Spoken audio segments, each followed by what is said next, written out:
Thank you all very much. And now we'd like to open it up to your questions. Just go to the microphone in the aisle to ask a question. And it'd be great if you gave your name before you ask the question. Go ahead. Hello, my name is Kaj Larson. My question is for the representative from the District Attorney's Office. Is it then, in broad strokes, is it appropriate for a prosecutor's office to apologize for a wrongful conviction? I don't know that it's appropriate or inappropriate for a prosecutor's office to apologize. I do know that every prosecutor's office does their level best to make sure that no one is wrongfully prosecuted. Since 2008, you're talking about one case from Pierce County. That's Mr. Anderson, and I'd argue that his case was overturned. I would argue that he wasn't innocent. But be that as it may, if it's one out of 22,500 that we charged over that last 4 years, that's one too many, and I certainly agree with that. I have a question for Alan. Did you get an apology from the prosecutor in Clark County? Take another question. And if I could just follow up, that's been the prosecutor's attitude in Clark County as well, with the evidence that I've described, that they did not acknowledge that Alan and Larry are innocent. Go ahead. Hi, my name's Jeanette Miller, and my question is also for the prosecutor's office. I'm sitting here thinking about the trial process and everything, and how frustrating it must be for a prosecutor to be told the possibility that maybe a case is not solid or has been prosecuted and someone's been wrongly convicted. I know it doesn't happen very often, thank goodness, but that must be a very frustrating thing personally and professionally. And I'm wondering two things. One, a lot of these cases are older. Do you think the legal process today is a little stronger and so that you can have a little more confidence when you're prosecuting cases? And is there anything the prosecutor's office does, like after an exoneration, to assist with expungement and things if people are shown to be actually innocent? Is that something your office is able to assist with? Yes, if we're in a position of dismissing because we don't believe that somebody committed a crime, we'll take appropriate action and assist with as it needs to be assisted with. In terms of learning from mistakes, we are required to take what the Court of Appeals tells us and do things, internalize and make changes. So we do that. Law enforcement, when Professor Ross is talking about all the suggestive things that were being done in the identification situation in Alan's case, most of those things that he was speaking about directly are incorporated into the photo montages, into the lineups that are done. And we believe that you've got one good crack at an identification, and if you do it multiple times, you run a significant risk of contaminating that identification. So we try and learn as well. So you do think some of that evidence and knowledge that's been gained by like cognitive psychologists and stuff has helped your office in recognizing these kind of problems as they arise? Sure. I think that to the extent there are demonstrated improvements, we incorporate them into our practice. Yeah. I have a question for Jackie. Do you see that in other prosecutions? Do you think things are getting better because of the work you've done in terms of current prosecutions going on? I can't comment because I'm not on the trial level anymore, but I think what I have seen has been an increased cooperation in the prosecutor's office in agreeing to post-conviction DNA testing. So initially I think the fights were pretty hard, but the level of cooperation when we go in now and request testing is quite great, and most prosecutors do agree to retest the evidence. Let's take another question. Hi, my name's Timmy Foster. I'm contracted with the League of Education Voters, who's doing some very similar work as it relates to youth. And I also have my own organization that partners with youth. And my question is an open question. How much of what you all see in wrongful convictions in adults can be perpetuated within the juvenile justice system? Who would like to take that? Stephen? From a psychological perspective, there are a lot of concerns that you have with juveniles related to how you interview juveniles who are suspects and also how you interview witnesses that are juveniles. we mentioned that false confessions are fairly common in these wrongful conviction cases. 5% made some sort of incriminating statement. And that's adults, and generally normal, healthy adults. Children are much more susceptible to these practices. Children are much more likely to make false confessions than adults. So that's one thing that has to be taken into account with interviewing suspects. The same thing with interviewing witnesses that are children. Again, children are just suggestible in nature, so they also like to acquiesce and tell you what you want to hear. So there's specific techniques that are used, and the good news is most law enforcement is aware of that, and they do use different approaches when they're investigating either juvenile suspects or interviewing juveniles as witnesses. Thank you so much. Next question. Good evening. My name is Kent Underwood. I'm a local criminal defense attorney, and I'm the co-chair for the Rules Committee for the Washington Association of Criminal Defense Lawyers. A question primarily for Mr. Sorensen, and then perhaps if the panel could address the issue also. Does the prosecuting attorney's office agree that eyewitness misidentification is a substantial cause of wrongful convictions?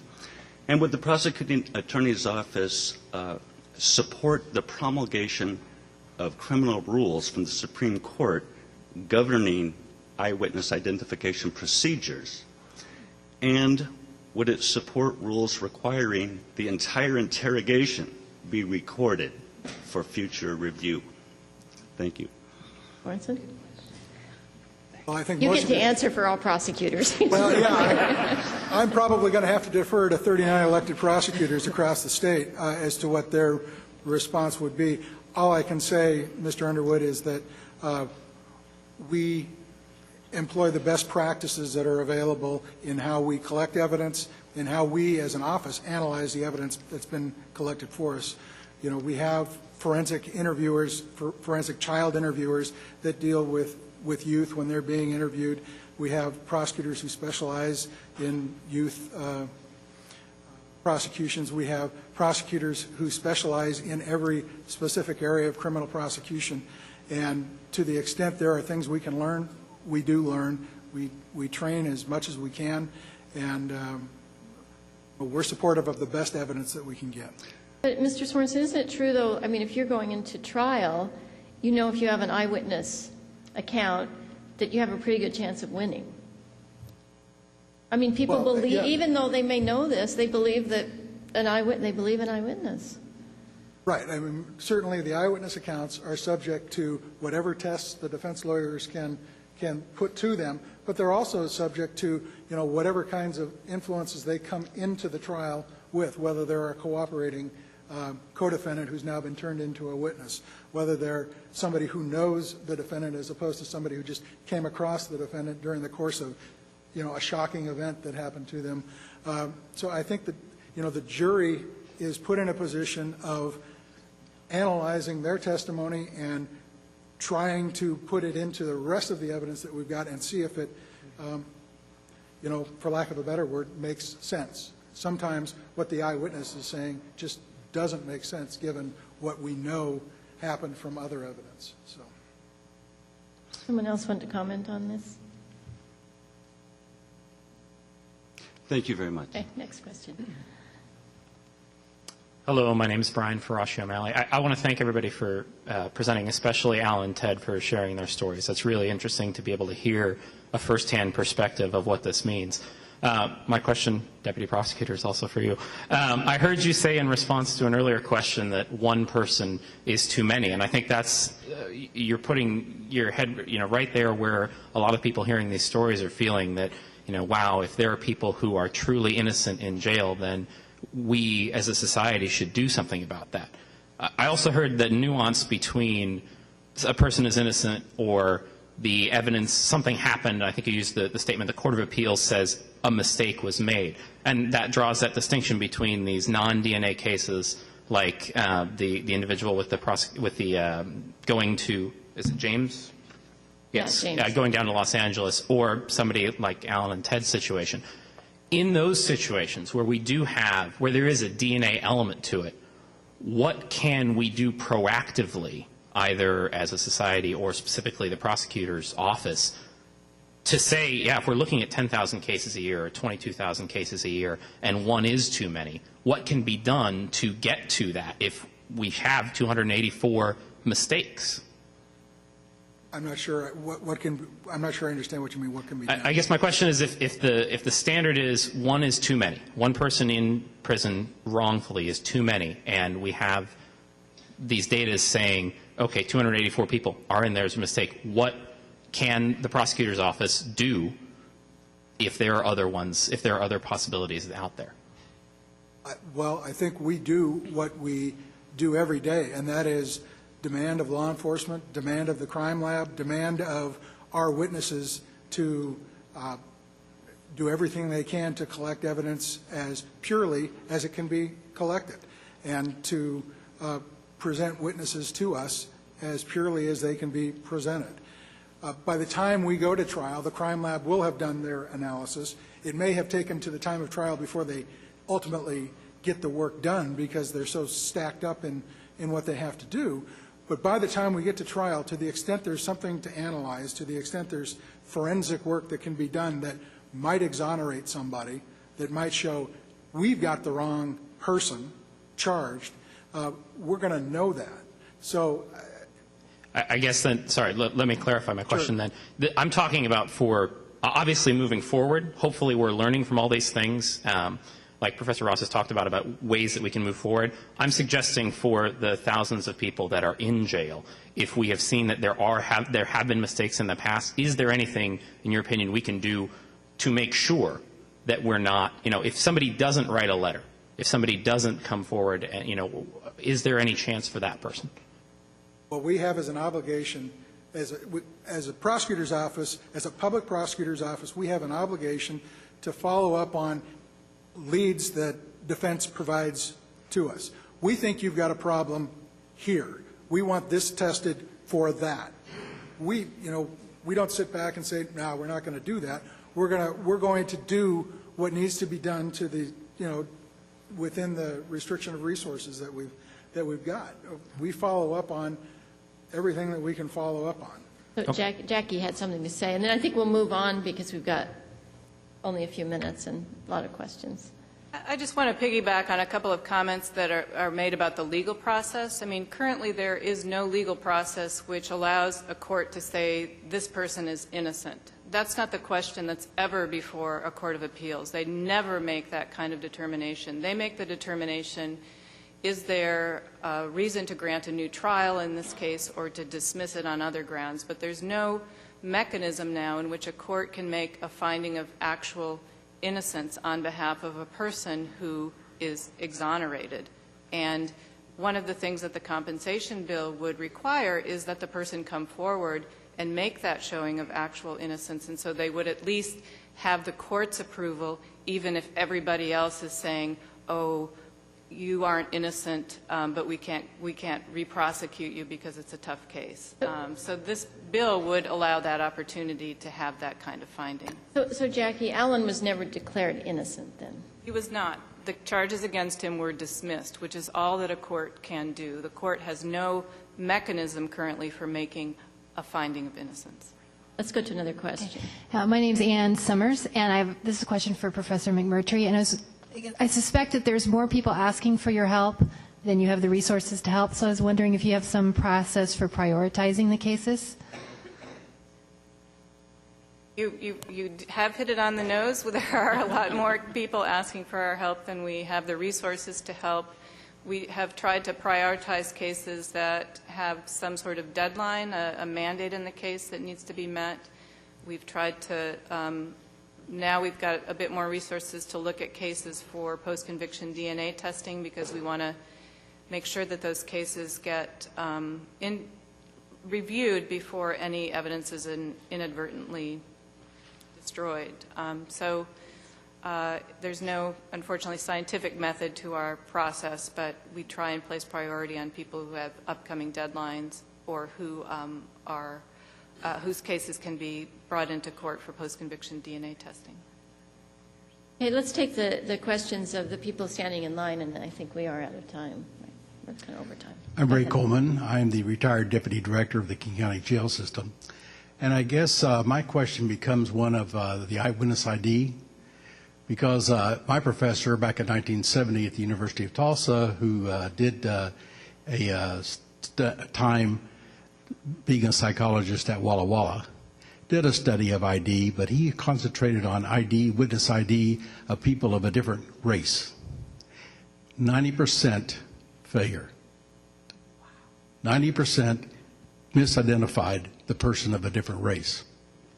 And so my concern becomes, isn't there enough evidence that all cases where it's only eyewitness identification that convicted, especially of those of a different race, should have automatic review? Well, and that actually came out in a Supreme Court, state Supreme Court case, or appeals case, I should say, that didn't one of the justices reference that, how erroneous the cross-racial identification is? If anyone wants to address that. Yeah, that issue is actually going up for oral argument in March. The State v. Allen case is on appeal, and the issue is whether there should have been an instruction to the jury about the unreliability or the potential unreliability of a cross-race identification. So that issue is being handled at least on some level in Washington right now. Question. Hi, my name is Shauna Lawson. I work for Northwest Leadership Foundation here in Tacoma, and we work with youth. We have programs that offer alternatives to detention, dealing with issues around recidivism and things like that. And we do see a lot of the prejudices that happen against, they start grooming from a very young age these youth to go into the cycle instead of helping. It has been a problem of youth returning into this juvenile system, and then they step on to 18 years old, and then they wind up in the jail system, and a lot of times there is prejudice against them. But what I really wanted to talk about, I just wanted to kind of comment on what you said, but what I wanted to talk about was the compensation policy, I guess, is it Laura? Yes. Okay. I have a question for you about that. So when these bills are introduced for compensation, let's say there's one that's released in 2010. For the people who have been released already, they have a statute of limitations of 3 years. If the bill is being worked on in 2012 and they were released in 2009, would they be compensated? Would they go back and say, hey, these are the people who were locked up and they were found, and I would like to say innocent, because to me, if you don't have the evidence, you're innocent. So if they are found innocent and they're released for whatever reason, will they be looking to compensate those people that were released while the bill was being worked on, and not just from the date of, okay, this bill is now introduced? Yeah, we definitely have taken that into consideration, not the least of which the reasons are 2 of them are sitting in this room. The exonerations obviously happened before the bill was passed. So there's a provision in the bill, if it were to pass, that is a 3-year statute of limitations going forward, but also provides that anyone who is exonerated before the effective date of the law has 3 years to file. So there would be a 3-year period for that to happen. And I will say that the way that that the bill is drafted compared to the statutes that are in all of the other jurisdictions so far is very narrowly construed to get to people who are actually factually innocent and not merely what we call legally innocent. So the people who have to, it's actually not, it wouldn't be easy under this law It to wouldn't prove include your a lot of actual people, it innocence. doesn't sound like. It would not apply to very many people. It certainly is a high bar, but we believe that certainly the people who are actually innocent will be able to meet that standard. So. Okay, thank you. Okay, let's take another question. My name is Jo Ensko, and I'm actually the director for the Diversity Resource Center here on campus. And my question was partially answered in regards to cross-cultural misidentification, so thank you for answering that. But my main question is, I heard from both the exonerees this evening that it's the transition coming out and the difficulties in making that transition. And so if you're not declared innocent, then am I assuming correctly, which I don't know, that still means you have a felony on your record, or is that cleared so that you can continue to move forward? And I'm just curious as to if that's another barrier in regards to you moving forward and finding employment besides the economy, which no one's finding employment. But what sort of other barriers are you facing besides, I can't even begin to imagine 17 years in jail. So I'm just curious if that clears your record and you can move forward. Well, as far as I know, that my record's been totally cleared. I mean, I don't have a felony background there, but I'm not sure what's actually there. You know, as far as a paper trail, so to speak. I don't know for sure, but yeah, as far as like when I got my job, they did a background check on me, and it's totally it's clean. There's nothing leading to any kind of a crime, but there is something there that I'm not aware of. I don't really understand, you know, what it is, but there's definitely something there. Like if a police officer was to run my name for whatever reason,